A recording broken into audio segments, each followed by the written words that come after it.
anamnesis, lo más importante cardiovascular es dolor de pecho. Ese es el síntoma más importante. Y ese dolor de pecho puede tener causas banales o causas potencialmente mortales. ¿Cuáles son las potencialmente mortales? El síndrome coronario agudo o la cardiopatía isquémica, que cuando ustedes entren a clínica se darán cuenta, o me imagino que se los deben haber dado en la parte de semiología, que ahí tienen angina de pecho estable, angina inestable, infarto con elevación del ST, infarto sin elevación del ST, y la propia cardiopatía isquémica, que son los pacientes que ya tienen lesión cardíaca crónica. La disección aórtica. La disección aórtica es una patología que más del 90% de los pacientes que la padecen mueren en el lugar donde se les disecciona la aórtica. Llega el familiar con el paciente cadáver y te dice: estaba viendo televisión y sintió como si una espada lo atravesara de adelante hacia atrás y se murió. Esa es la manifestación clínica de la disección aórtica. El taponamiento cardíaco sucede porque se rompe algún vaso y se llena de forma muy aguda el pericardio, evitando que el corazón pueda llenarse y vaciarse, ¿no?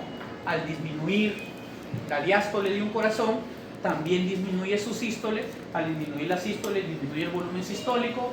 Al disminuir el volumen sistólico, cae el gasto cardíaco y el paciente se hipoperfura. Con la tromboembolia pulmonar sucede algo diferente. Con la tromboembolia pulmonar, un coágulo se tapa la arteria pulmonar y evita que la sangre desoxigenada pase a los pulmones a oxigenarse, y estos pacientes hacen grandes insuficiencias respiratorias. Si el coágulo es muy grande y obstruye la totalidad de la pulmonar, los pacientes también fallecen en el momento que les dan los tromboembolismos pulmonares. Con el neumotórax a tensión sucede otra cosa. Con el neumotórax a tensión, alguna ruptura del parénquima pulmonar hace que se comience a filtrar el aire hacia las pleuras. Y como no hay escape de ese aire, el hemitórax, donde sucede el neumotórax, comienza a aumentar de tamaño, y este aumento de presión comprime el mediastino, y al comprimir el mediastino genera el mismo efecto que el taponamiento cardíaco. Comprime el pericardio y evita que el corazón haga su sístole y su diástole de forma normal, y los pacientes se chocan. En la perforación esofágica, los pacientes se llenan de aire en el mediastino y en el tejido celular subcutáneo. Usted recibe un paciente que parece un globo, y cuando usted lo toca, la piel crepita como si tuviera hielo molido debajo de la piel, ¿ya? Porque el aire en grandes cantidades está. Y el bolé costal, o también llamado tórax batiente, es ocasionado por trauma, ¿ya? Si nosotros nos fracturamos dos costillas, dos o más costillas en el mismo fragmento, en dos fragmentos diferentes cada costilla, lo que pasa es que cuando usted inspira, en vez del tórax expandirse, el pedazo donde está fracturado se deprime, y cuando usted expira, en vez de deprimirse el tórax se expande. Entonces usted está respirando y el pedazo fracturado está haciendo todo lo contrario a usted, y eso genera que dentro del mediastino se generen corrientes, que una corriente presiona el corazón y la otra le expande. Entonces el corazón siente el mismo mecanismo que pasa con el neumotórax, con el taponamiento. ¿Qué hacemos con esos pacientes? Tratamos de poner lo que tengamos, una bolsa con arena ahí, lo ponemos de ese lado y lo referimos con urgencia, porque ese paciente probablemente necesite o de un buen cirujano cardiotorácico o de un intensivista para conectarlo al respirador. Asimismo, hay procesos que no son urgentes. Miren, procesos digo que son urgentes pero no vitales. Una neumonía con insuficiencia respiratoria probablemente necesite ingreso, pero si la neumonía no es tan grande, usted probablemente no se va a morir de eso. Lo mismo sucede con un brote ulceroso. Puede ser que usted tenga una crisis ulcerosa que necesite ser hospitalizado, que le ponga medicamento en vena, pero no se va a morir por una crisis ulcerosa. Y lo mismo sucede con la fractura de la costal, ¿no? Usted se fractura una costilla, duele para respirar, usted hace posición antálgica, usted comienza a respirar lento, pero no se va a morir por eso. Y lo otro son procesos banales. Los procesos banales como el herpes o como la costocondritis son procesos que molestan, que duelen, pero bueno, son banales, que se pueden tratar en casa. Entonces, fíjense que cuando viene una persona por dolor en el pecho tenemos que evaluar todo eso. Porque si nosotros pensamos que una costrocondritis representa, si nos equivocamos y pensamos que una costrocondritis puede generar un problema serio en un paciente, nos vamos a ir del otro extremo. Pero si nos viene un paciente con un infarto y nosotros no lo vemos, vamos a pensar que es una costrocondritis y el paciente se me puede morir. Bien, entonces por eso es importante. Entonces, ¿cómo diferenciamos todo esto? Por las características del dolor. Cuando nosotros hagamos la anamnesis de un paciente con dolor en el pecho, para poder saber si yo estoy en un extremo de las causas potencialmente mortales o en las causas banales, me tengo que acordarme, tengo que saber cuáles son las características del dolor. Bien, no es lo mismo un dolor retroesternal que un dolor precordial. El dolor retroesternal puede estar ocasionado por un problema cardíaco, pero también el esófago está detrás del esternón. Los bronquios también están detrás del esternón. ¿Me entienden? No es lo mismo un paciente que me venga con dolor en el cuello y a lo mejor tiene un acceso retrolaringio, retroesofágico y viene con dolor en el cuello. Pero no es lo mismo que el paciente me venga y me diga, yo tengo un dolor retroesternal opresivo que se me irradia al cuello, a la mandíbula, al hombro, brazo, antebrazo y los últimos dedos. O sea, ese es un dolor muy llamativo en sus características.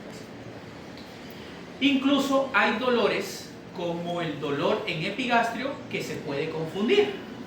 Puede ser que un paciente me venga con dolor en la boca del estómago y sea un infarto de la cara inferior del corazón, ¿ve?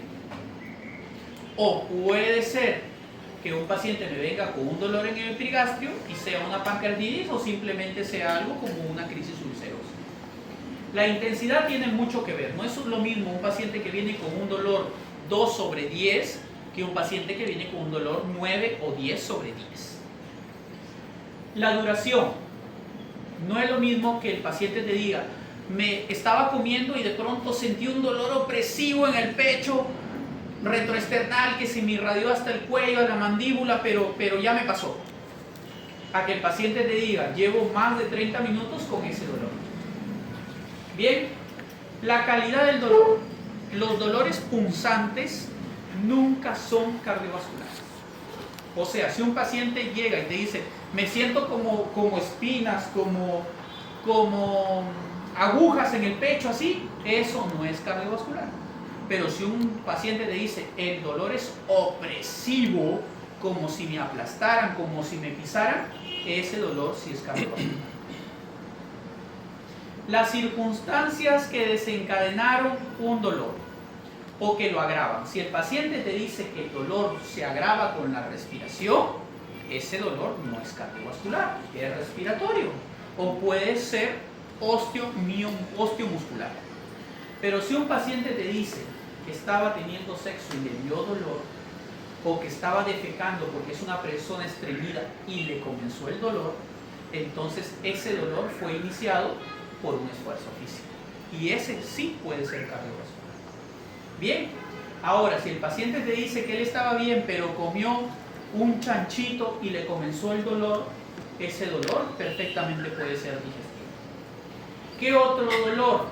El paciente te dice, tengo mucho dolor en el pecho, opresivo, se me irradia el cuello, al hombro izquierdo, al brazo izquierdo, al antebrazo, últimos 2 dedos, pero cuando me acuesto en la cama, se me desapareció el dolor. Ese dolor, aunque parezca del corazón, no es del corazón porque el dolor del corazón no se alivia con acostarse. Si un paciente tiene un dolor de infarto, aunque te acuestes y aunque camines y aunque te sientes, vas a seguir con dolor. Entonces, un dolor que se me alivió con el reposo no debe ser un infarto agudo de miocardio. ¿Pudiera ser una angina de pecho? Sí, la angina de esfuerzo. El paciente sube escaleras y le duele el pecho. Se siente y se le alivia. Sí, puede ser una angina, perfectamente, pero no un infarto agudo de miocardio. Un dolor que se alivia con analgésicos no puede ser un infarto agudo de miocardio, porque el infarto agudo de miocardio no se alivia con analgésicos. Pero si el paciente te dice que tenía un dolor opresivo, retroesternal, irradiado al cuello, a la mandíbula, al hombro izquierdo, pero le dieron omeprazol y se le alivió, eso es una crisis ulcerosa o es un espasmo esofágico. El espasmo esofágico puede confundirse con un dolor de un infarto, claro que sí también. Que el paciente te diga, tengo dolor opresivo retroesternal con sensación de muerte inminente y en la casa me dieron una pastilla que me puse debajo de la lengua y se me alivió el dolor. Ese paciente lo que ha tenido es una angina y el medicamento que se pone debajo de la lengua debe haber sido binitrato de isosorbina o nitroglicerina. ¿Ven? ¿Por qué tenemos que preguntar estas cosas? Y lo otro, siempre que tengamos un dolor precordial acompañado de cortejo vegetativo, como sea piloerección, náuseas, vómitos, sudoración, tenemos que pensar que es un dolor de tipo cardiovascular. Bien, aunque el resto de los dolores también pueden tener. Y aquí tenemos muchas de las causas en las que tenemos que pensar con dolor en el pecho. Miren todos los diagnósticos. Desde problemas cardiovasculares que son isquémicos y no isquémicos, hasta problemas osteomusculares, hasta algo tan sencillo como la depresión o un estado de ansiedad puede darle a una persona un dolor en el pecho. Todos esos diagnósticos tenemos que pensarlos en dolor de pecho. Ahora bien, y acá nosotros tenemos un nuevo concepto. ¿Quiénes de ustedes saben qué cosa es un diagnóstico diferencial?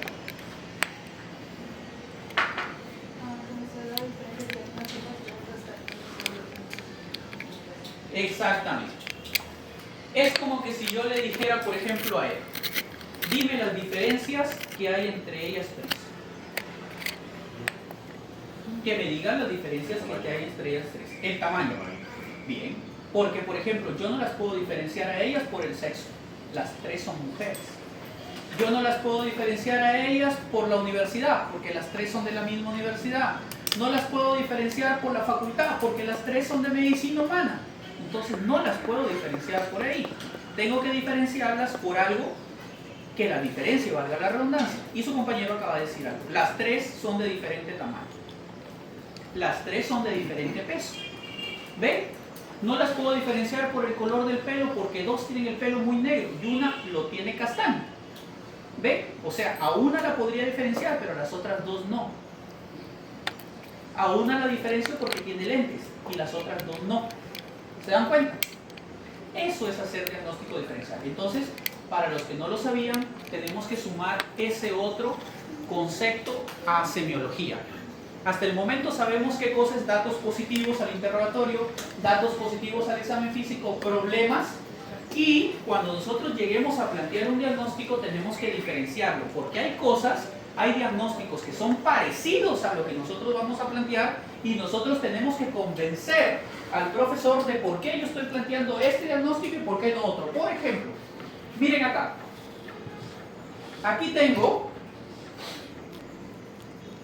el dolor de tipo coronario, el dolor de tipo pericárdico, el dolor del aneurisma y el dolor del tromboembolismo.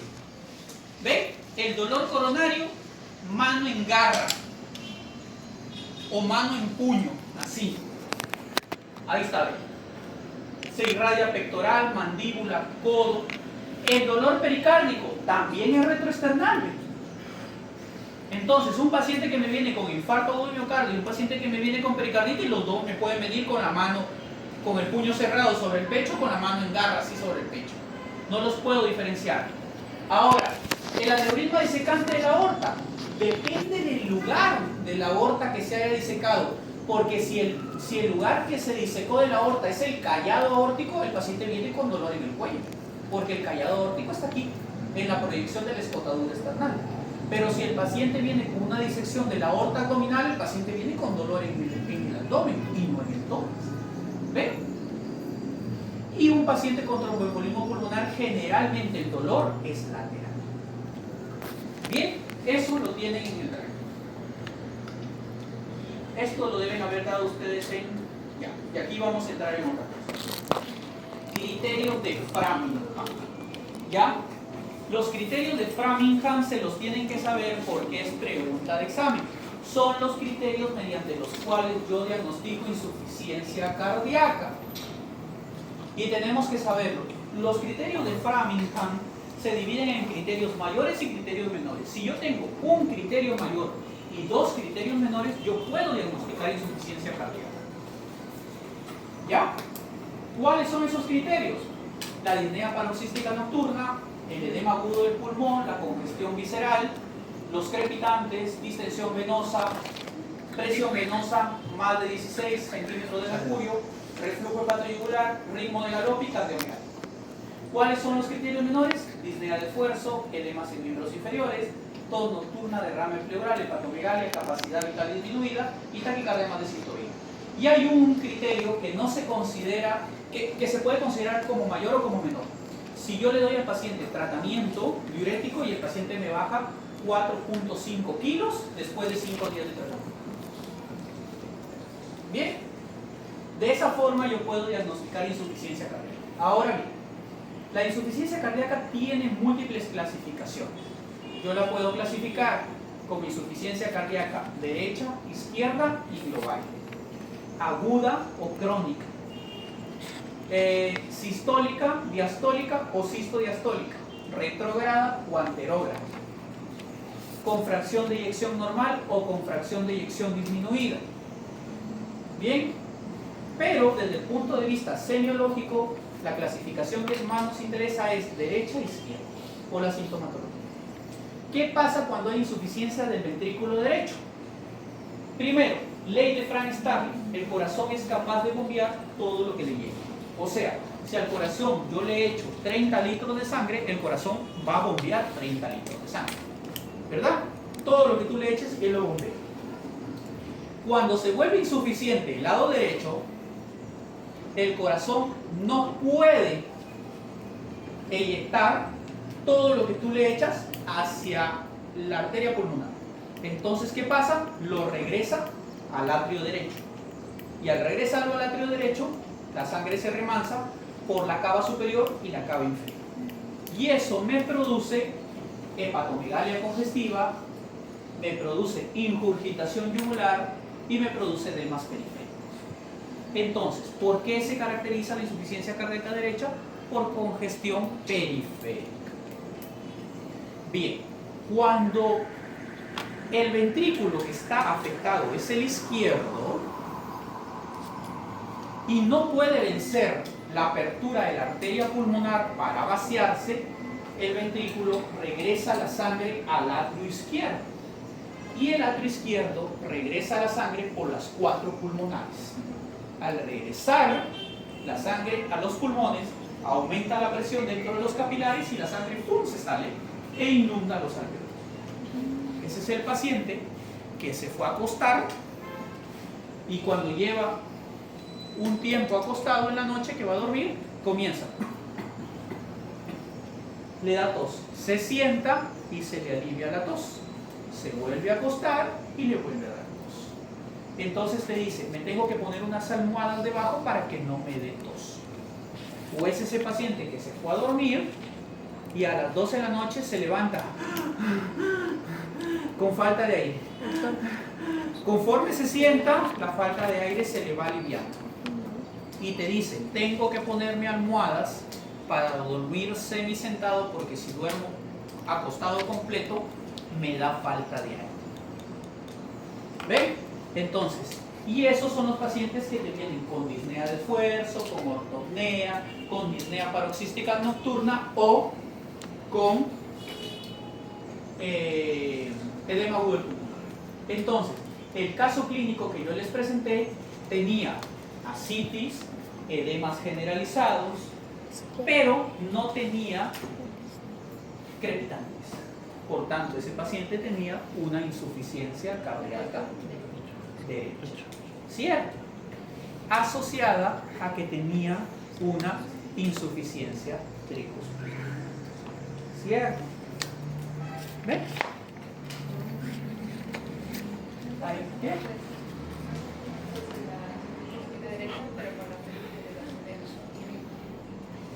Claro, pero la causa de la insuficiencia cardíaca de este paciente era la valvulopatía. ¿Ven?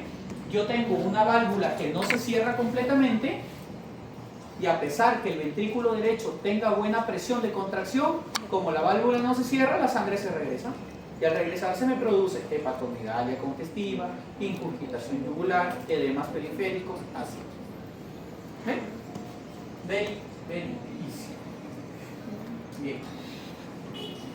Y lo otro que tenemos que saber es la clasificación de la New Yorker Association para ver. ¿Qué nos dice? Clase 1, no hay limitación física y la actividad normal no causa fatiga ni nada. O sea, si yo subo las escaleras del primer al segundo piso no pasa nada.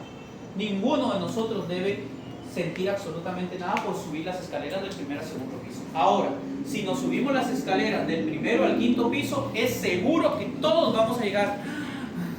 Por ahí alguno de ustedes que hace calistenia, que hace esto, ¿cómo se llama? Fondo, o a lo mejor sale a correr todos los días, a lo mejor llegue tranquilo. Pero el resto de nosotros que somos sedentarios, vamos a llegar cogidos de la baranda, ¿no? La clase 2, hay ligera limitación a la actividad física. El enfermo en reposo no presenta síntomas. La clase 3, hay limitación moderada.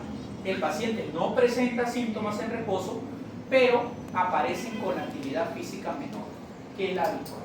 O sea, yo ya subo para el segundo piso y ya me canso. Y el paciente con clase funcional 4, sentado, está con disnea. ¿Bien? Perfecto. Entonces entramos al examen físico de cardiovascular. Lo primero que hacemos en el examen físico de cardiovascular, en cardiovascular pasa una cosa, en todos lados vamos a seguir siempre el esquema de inspección, palpación, percusión y auscultación. En cardiovascular la percusión no la vamos a hacer porque no representa absolutamente nada. ¿Ya? Así que si nos ponemos a percutir un tórax para ver los límites del corazón, probablemente ni nos demos cuenta. Pero en la inspección sí tenemos que evaluar. En la inspección primero tenemos que evaluar el tórax. Y sobre todo el precordio para ver si no hay alguna deformidad. Pero recuerden que tórax ya lo evaluamos en tórax. ¿Sí o no?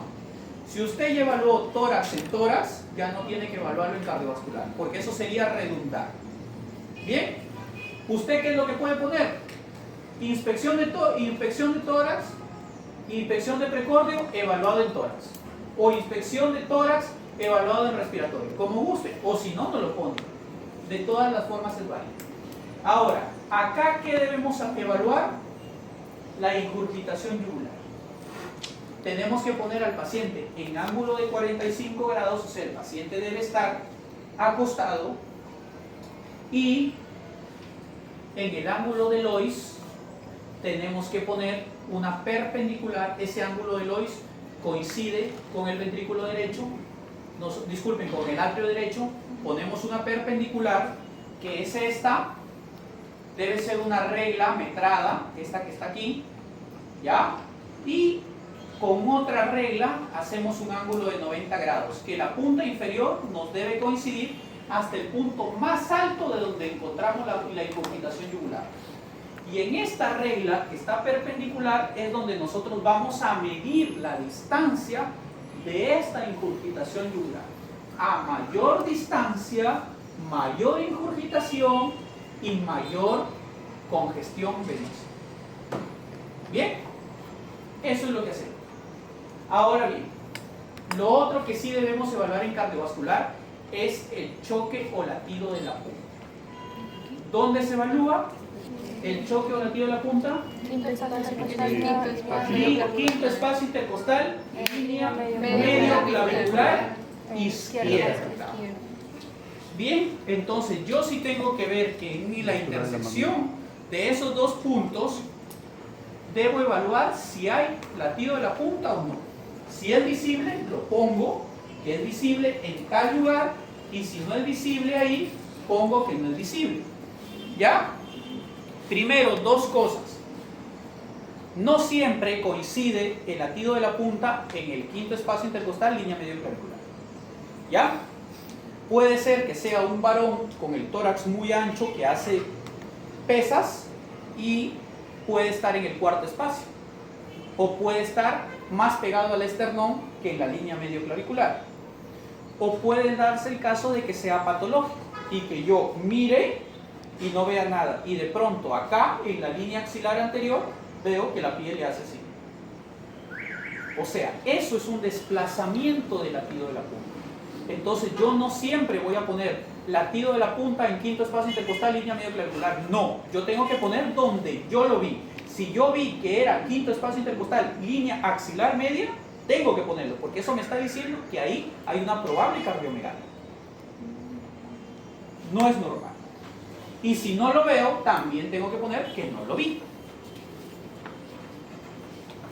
Entonces, lo siguiente que hacemos es la palpación. ¿Por qué palpamos el tórax en el área precordial? Porque los pacientes pueden tener thrill. Es la sensación palpatoria de los soplos. Y para palpar el precordio utilizamos dos posiciones. El decúbito dorsal o decúbito supino. Acuesto al paciente y solo le pongo la mano en el precordio para ver si con mi mano siento thrill, o lo pongo en la posición de pachón. Decúbito lateral izquierdo, con las piernas semiflexionadas, brazo izquierdo de almohada y brazo derecho en la parte posterior del tórax con leve inclinación hacia adelante. Y pongo la mano para palpar si hay thrill. Bien, esa es la palpación. Y luego vamos a la auscultación. En la auscultación vamos a tener los focos de auscultación. Hoy nos estamos quedando sin luz. Está cerrada la... Espérense para llamar.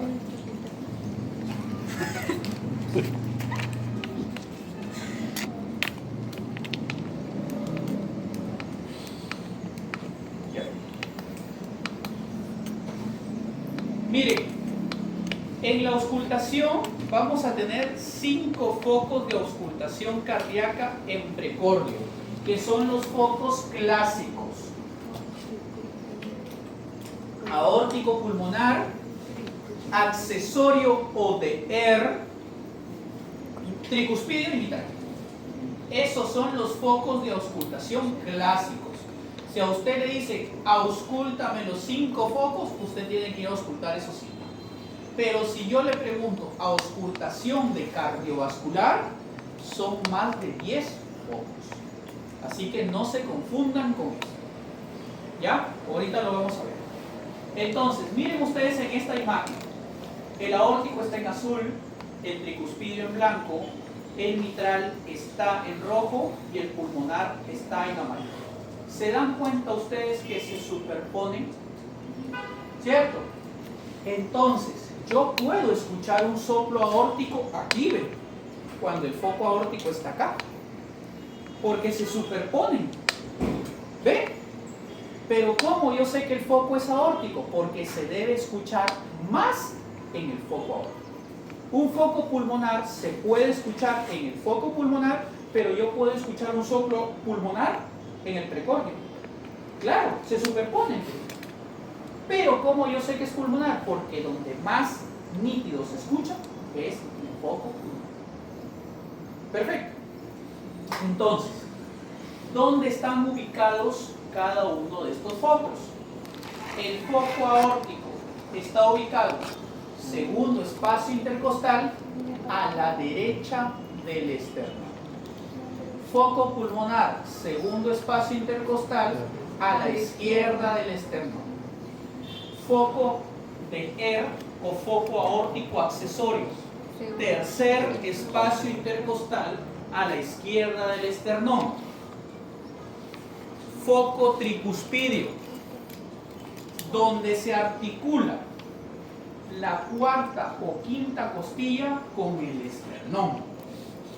Y foco mitral, quinto espacio intercostal, línea medio clavicular.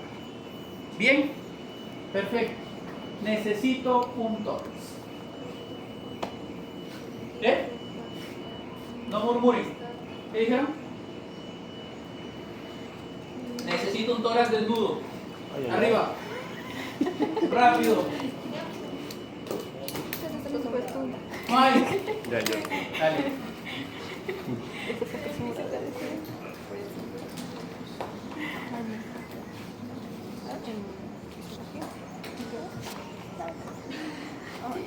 Lo primero que debemos saber, lo primero que debemos aprender es a ubicar el ángulo de Lois, porque con el ángulo de Lois yo voy a sacar los espacios intercostales.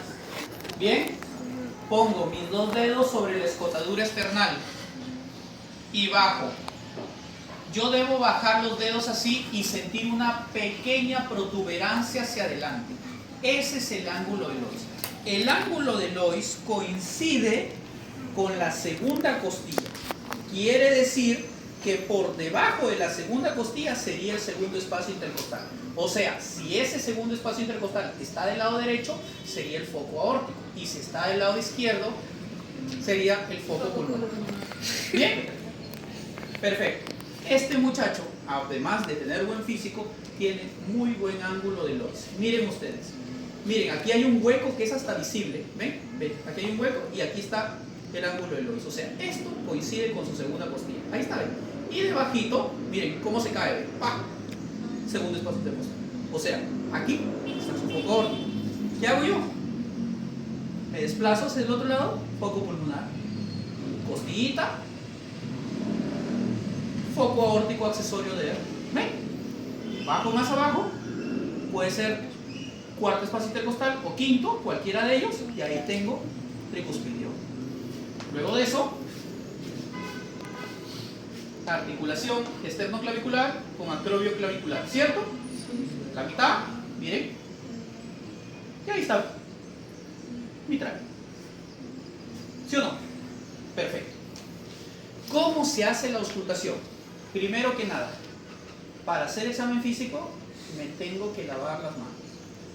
Si usted en el examen hace examen físico sin haberse lavado las manos, ya está desaprobado. Bien. Lo primero que hay que hacer es lavarse la mano y lo segundo, calentarlas. Luego de eso, recién lo toco. Encuentro mi ángulo, la costilla y el huequito. Y aquí comienzo mi examen físico. Caliento mi esteto y voy. ¿Cómo lo hago? Sin levantar el estetoscopio.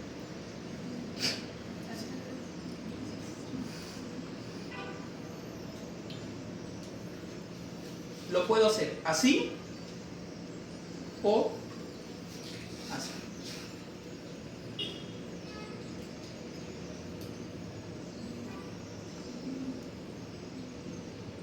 Y el examen, la auscultación se hace con el diafragma y luego con la campana. Si usted lo hizo solamente con el diafragma, el examen está a la mitad. ¿Por qué debo utilizar diafragma y por qué debo utilizar campana? Los sonidos más agudos. Por los sonidos agudos y por los sonidos graves, ¿cierto? Por eso se utilizan las dos. Bien, perfecto. Esos son los 5 focos. Ahora, ¿dónde más se ausculta cardiovascular? Escotadura esternal. No les digo cuello porque ya nosotros dimos cuello. Recuerden que en cuello se auscultaba desde aquí hasta acá. Entonces, si usted ya auscultó cuello en cuello, ya acá no tiene que auscultar. ¿Me entienden? Pero si a usted le pregunta, además de los 5 focos, ¿dónde se ausculta cardiovascular? Usted dice que en cuello. Desde aquí hasta el ángulo de la mandíbula. ¿No? Escotadura esternal. Sobre el esternón. Infraclavicular izquierdo. Epigástrico. Pon tu mano así. Hacia atrás. Axilar. E interescapular izquierdo.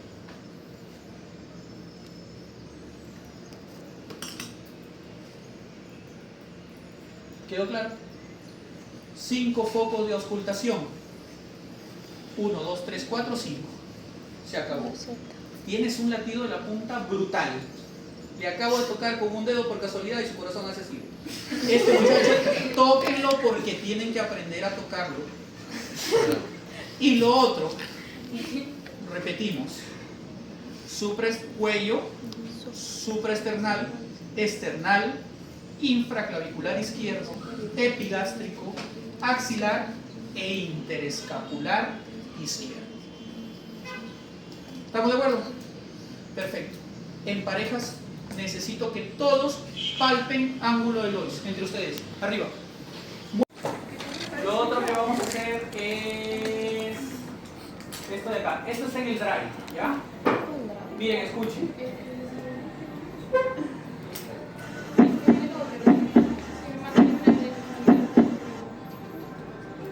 Uy, ¿qué pasó acá? ¿Se conectó? Sí, sí, conectó. Ok, ahí está. ¿Bien? ¿Escucha?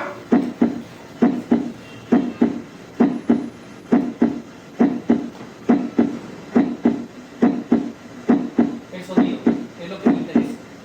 ¿Han visto? No, ese ya no, ese es para otro.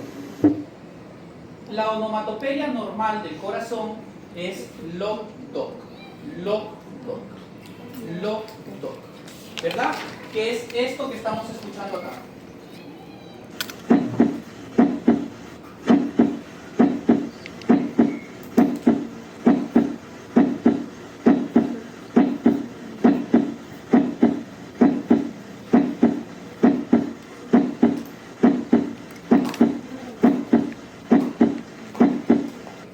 Perfecto. Bien. Entonces, ahora necesito que entre ustedes saquen sus estetoscopios y lo hagan, ¿ya? Entonces, ¿cómo lo vamos a hacer? Primero tenemos que aprender a diferenciar cuál es el primer ruido y cuál es el segundo ruido. Para eso, entre ustedes, vamos a poner el estetoscopio donde más lo sientan. De preferencia siempre pónganlo o en el tricuspillo o en el mitral. ¿Ya? ¿Ven ustedes? Él tiene un músculo grande. ¿Qué hago? Presiono fuerte, ¿ven? O trato de llevarlo hacia arriba, ¿ven? ¿Ven? Para que el músculo no me disminuya la impedancia del sonido. Y lo otro que hago es, me voy a poner el estetoscopio, lo voy a poner en el foco, y luego voy a poner su mano sobre mí y voy a palpar su pulso radial. ¿Ya? Entonces, el primer sonido que yo escuche que coincida con el pulso sería el primer ruido. ¿Se entendió? O sea, el pulso de él debe hacer así y el sonido loc, loc, loc, loc, loc. ¿Ven? Entonces tengo que escuchar y sentir, y debe relacionarse para poder saber dónde comienza la sístola. ¿Estamos de acuerdo? ¿Bien?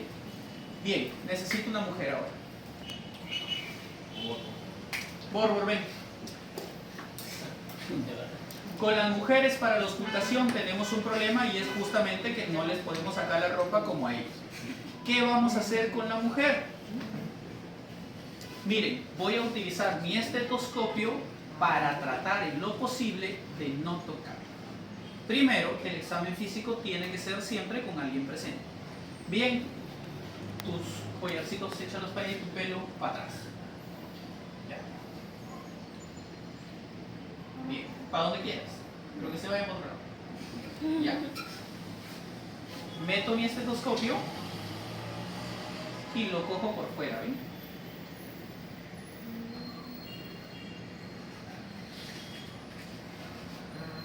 Lo sigo metiendo y lo cojo por fuera. No le he tocado en nada a ella, ¿ven? Vuelvo más abajo y sigo sin tocar. En todo momento estoy tocando mi estetoscopio. ¿Se dan cuenta? Y para el mitral lo hago por debajo. ¿Ya? Y utilizo el estetoscopio para subir la mama de ella sin tocar. ¿Ven? No la toqué. ¿Se dan cuenta?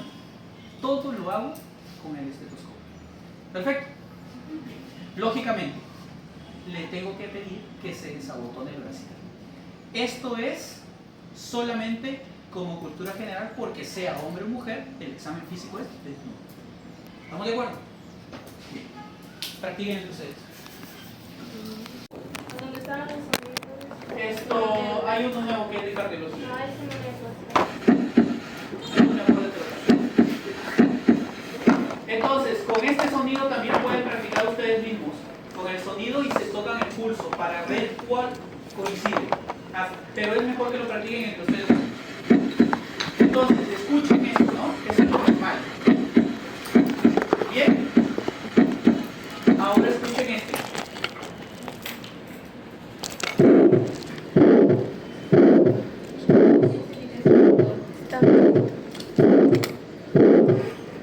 ¿Ven cómo el sonido es sucio, como si se arrastrara? De nuevo.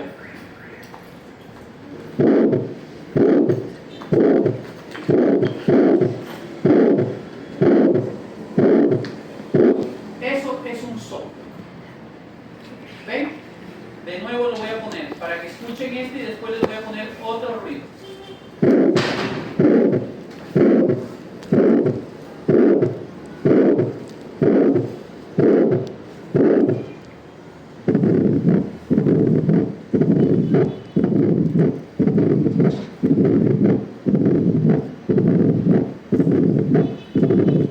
¿En qué se diferencia el primero del segundo?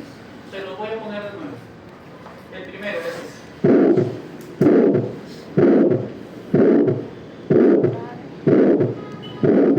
Segundo.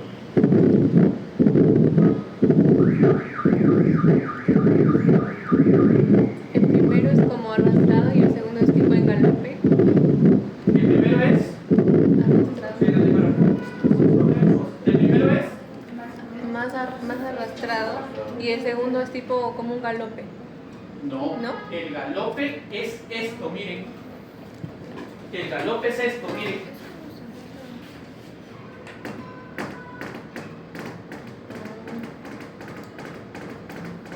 Como un caballo corriendo. ¿Ven? Es un caballo corriendo, ese es galope. Por eso se llama ritmo de galope, o sea, ritmo de cabalgada. Y esos sonidos que yo estoy poniendo es. De nuevo se los voy a poner.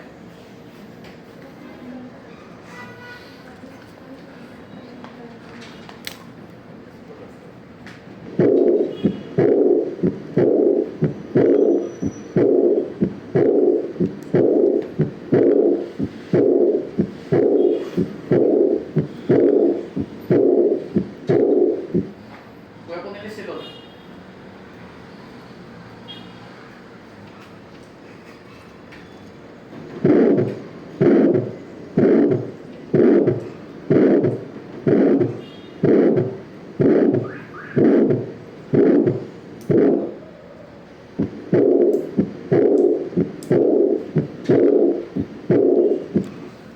¿En qué se diferencia? No es más intenso que el otro. Bueno, en el sonido están grabados en diferentes tonos, ¿no? O sea, está grabado uno con más volumen que el otro. Pero esa no es una diferencia. De nuevo.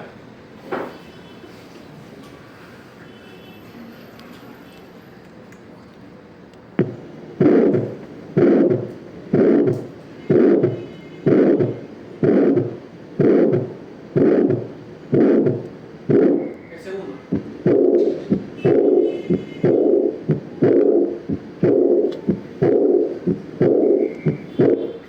Uno está en sístole y otro en diástole. Uno está en sístole y el otro está en diástole. ¿Ven? Se los voy a poner en el driver porque se tienen que aprender cuándo es en sístole y cuándo es en diástole. ¿Y cómo lo sé? ¿Cómo yo sé cuál es el sístole? Dame tu mano. Porque cuando yo aprendo a escuchar soplos, yo hago esto y pongo mi esteto. Y cuando yo sienta el sonido que hace, es sístole. Pero cuando yo sienta, es diástole. Por eso tengo que aprender a relacionar lo que escucho con lo que toco. Si no, cuando escuche eso no voy a saber en qué tiempo está. ¿Ven?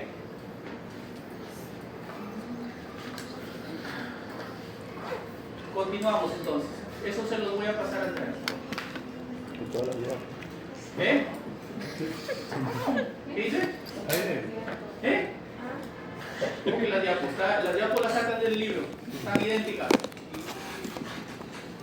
No, además, es que yo no soy profesor de teoría, ¿para qué te voy a dar diapos? Que te dé diapos el profesor de teoría, que te dé diapos. ¿Eh? ¿Eh? ¿Qué cosa? Que venga tu profesor de teoría y me las pida prestadas y se las preste. Bien, entonces ya sabemos cuáles son los 5 focos, ya sabemos cuáles son los focos accesorios de toda la auscultación y lo otro. Hay pacientes, en el caso de ustedes, todos se van a escuchar los ruidos cardíacos normales, pero hay pacientes, sobre todo los pacientes que tienen enfermedades pulmonares obstructivas crónicas, los pacientes asmáticos, los pacientes muy obesos, donde es difícil la auscultación. Y en esos pacientes hacemos maniobras. La más fácil, ¿cuál es? Azulay. ¿Qué le decimos al paciente? Que levante las manos. Esté acostado o esté sentado. Ese acto de levantar las manos hace que el corazón se pegue más a la pared y mejora los ruidos. La otra maniobra que podemos hacer es la maniobra de Valsalva. ¿Qué significa? Le decimos al paciente que tome mucho aire y que puje. Esta maniobra no se debe hacer en ancianos. ¿Por qué? Porque puede producir bradicardia y se les pueden desmayar. En jóvenes sí la hacemos. Además, esa maniobra baja la frecuencia cardíaca. ¿Ya? Y la otra maniobra que podemos hacer es la maniobra de cuclillas. Le decimos al paciente que se ponga de cuclillas y lo auscultamos en cuclillas. Y eso mejora la auscultación. Perfecto. Bien. Entonces, lo otro importante es esto, miren. Nuestro primer ruido es el cierre de las válvulas auriculoventriculares, la mitral y tricuspide. Y ese primer ruido es el que nos debe coincidir con el pulso. Entonces, ahí cuando yo coincido, yo sé que entre el primer ruido y el segundo, eso que se conoce como pequeño silencio sería mi sístole. Y mi segundo ruido se produce por el cierre de la aórtica y la pulmonar, o sea, de la semilunar, ¿cierto? Y ahí comienza, entre ese segundo ruido y el siguiente primer ruido, mi gran silencio, que sería mi diástole. ¿Verdad? Y la onomatopeya normal es loc, do, loc, do. Fuera de ahí pueden existir otros ruidos que son patológicos. Primero es el cuarto ruido. El cuarto ruido sucede antes del primer ruido y siempre es patológico. Y luego está el tercer ruido que sucede después del segundo, que puede ser normal o puede ser patológico en el caso del primo de grado. ¿Bien? Perfecto. Esto también se los pongo en el drive, ¿ya? Y entramos en los soplos. Los soplos son el resultado de la turbulencia de una corriente que circula a gran velocidad. Y son ocasionados por tres cosas. Tres mecanismos fisiopatológicos tienen o semiogénesis. El primero es aumento del gradiente transvalvular a través de una válvula cardíaca normal. Nuestra sangre tiene una viscosidad relativa y esa sangre viscosa que tenemos cuando pasa por una válvula genera el lock-dock junto con el cierre de ella. Si yo a la sangre le quito elementos formes, la vuelvo más líquida. Y cuando la sangre se vuelve más líquida y pasa por una válvula normal, puede generar un soplo. O sea, los pacientes con anemia pueden tener soplos con válvula normal, simplemente porque su sangre se volvió más líquida. Pero el soplo de la anemia es sistólico. ¿Ya? Si yo le encuentro a un paciente un soplo diastólico, siempre es patológico. Pero los soplos sistólicos pueden ser por la anemia. Usted corrige la anemia y el soplo desaparece. Primer mecanismo. Segundo mecanismo, corriente hacia adelante a través de una válvula estenosada. El efecto de la manguera. Por una manguera, cuando usted abre el caño, el agua sale a una distancia, ¿cierto? Si usted disminuye el agujero de la manguera, el agua sale a mayor distancia. Lo mismo sucede cuando yo disminuyo el calibre de una válvula. Al disminuir el calibre de una válvula, la sangre que pasa por ahí pasa a mayor presión y genera un sonido que no es el normal del doctor, sino genera el...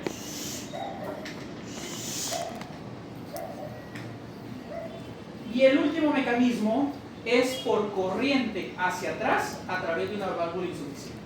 Cuando en vez de tener la válvula estenosada, yo tengo que la válvula no cierra completamente, la sangre pasa por la válvula y se remansa. Y al pasar y remansarse, produce el sonido. ¿Ven? Esos son los tres mecanismos. Perfecto. Ahora, cuando yo encuentre un soplo, tengo que describir sus características. La primera característica del soplo es cuán intenso es. Y la intensidad de un soplo va desde el grado 1 hasta el grado 6. El grado 1 no se escucha. Así que si usted ve por ahí en alguna historia clínica, grado 1/6, ese no escuchó nada. Los soplos se escuchan a partir del grado 2. Pero hay que estar en absoluto silencio para poder escuchar. Así que un soplo grado 2 en la emergencia del hospital regional probablemente usted no lo escuche. ¿Verdad? El soplo grado 3 es el soplo claramente audible. Cualquiera de nosotros lo puede escuchar. Bien, el soplo grado 4 tiene la característica de que se puede asociar a silbo. O sea, yo lo ausculto y escucho. Y cuando le pongo la mano, siento en mi mano la sensación que da el soplo. Bien, el soplo grado 5 es muy intenso. Incluso para un paciente con grado 5, yo no necesito pegar el estetoscopio en la piel. Yo lo puedo poner el estetoscopio cerca de la piel y escucho el soplo. Y el grado 6 es el soplo que yo me acerco al paciente y sin estetoscopio se escucha el soplo. Bien, ese es el soplo grado 6. Ahora, la intensidad del soplo, cuando yo describo un soplo tengo que decir en qué foco está. Si es mitral, aórtico, tricuspidio, pulmonar. Y luego decir qué grado es. 3/6, 4/6, 5/6. Y luego tengo que decir si el soplo es increscendo, decrescendo o es mixto. Increscendo es que el soplo hace.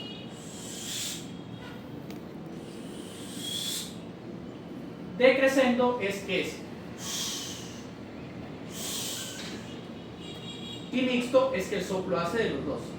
Bien, eso es para ver la intensidad. ¿Qué otra característica tiene el soplo? La duración. Y aquí tenemos que aprender, tenemos que saber los prefijos. ¿Qué significa PAN? La abreviatura PAN o la abreviatura OLO significa durante todo. Bien, o sea, cuando yo hablo de un soplo holosistólico, estoy hablando que el soplo está en todo el pequeño silencio, ¿ven? En toda la sístole. Si yo hablo de un soplo holodiastólico, estoy hablando de que el soplo dura toda la diástole.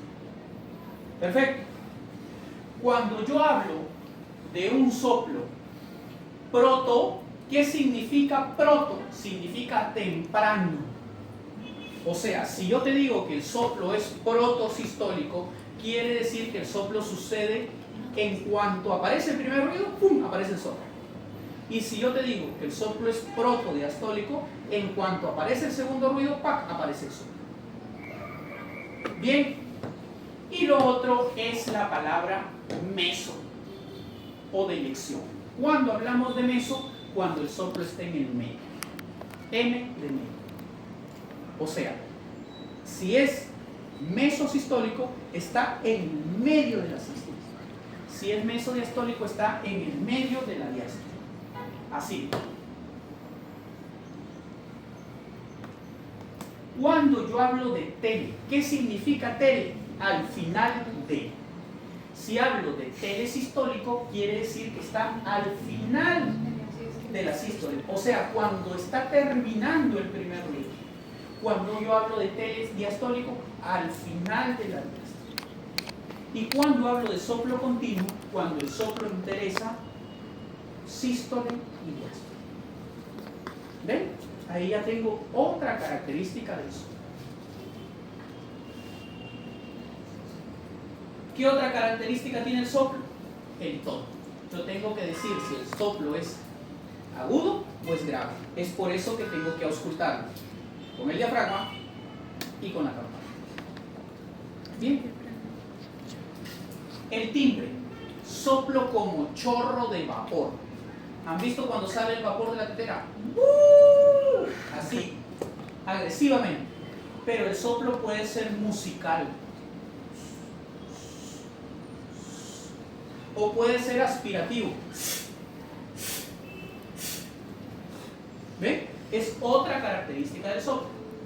¿Y dónde ocurre? Sístole, diástole o sistodiástole. La localización, ya les dije, los focos están superpuestos. ¿Dónde yo digo que está el soplo? Donde mejor lo escuche. Bien. Propagación. Hay soplos que se irradian al cuello. Hay soplos que se irradian al epigastrio. Hay soplos que se irradian a la axila. Si yo les pongo en un examen soplo tal que se irradia a la axila, la respuesta es una sola.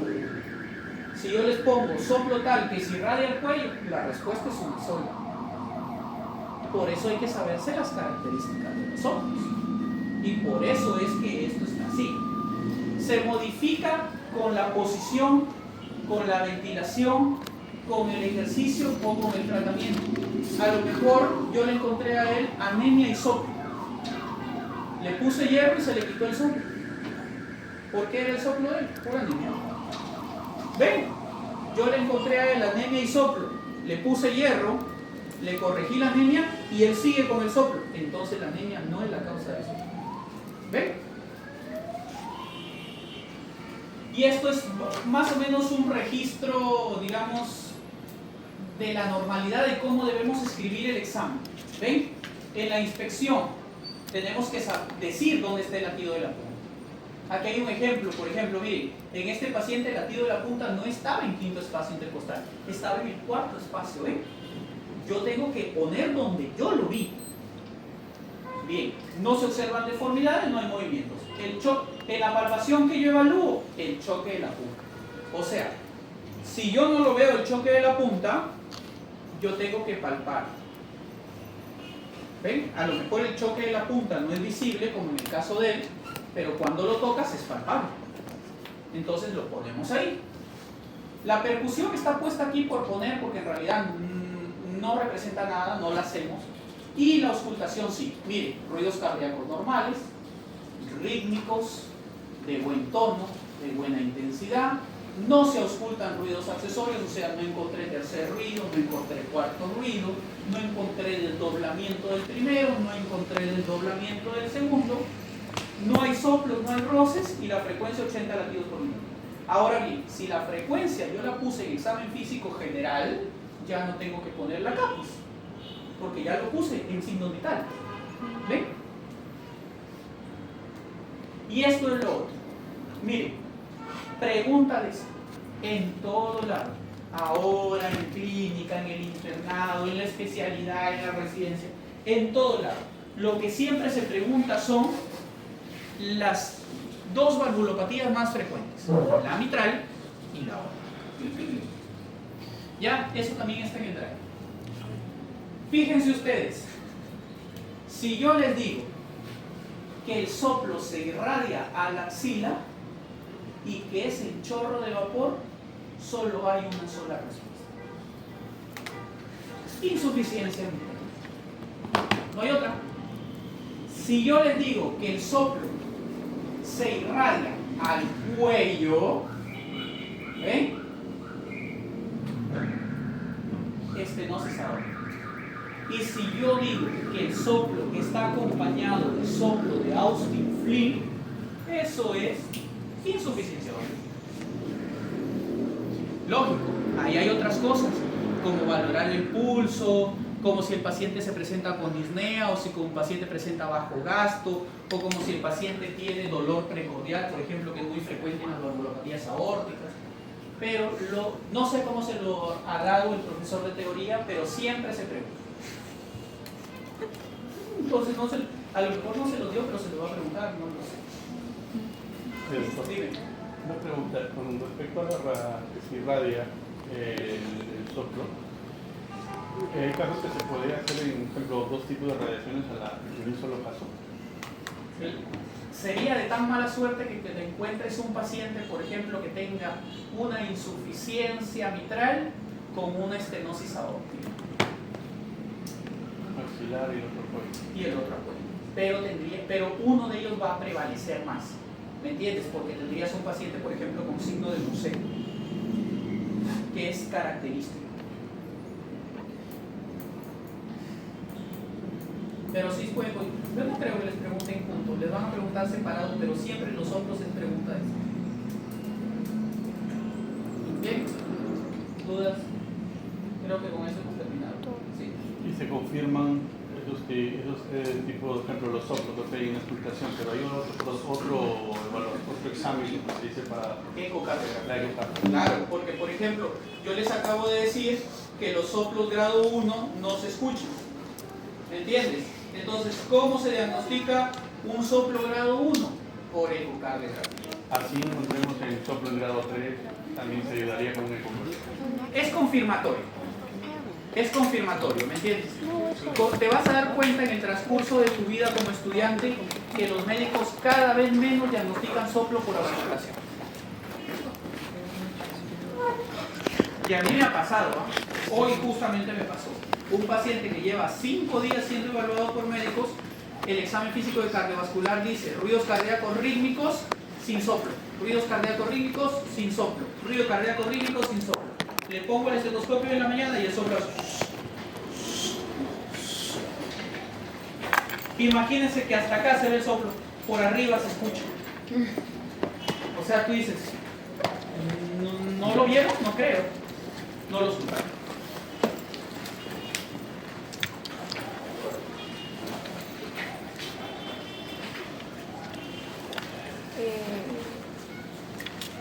Liz, ahora sí me ¿A quién le gustan los gatos?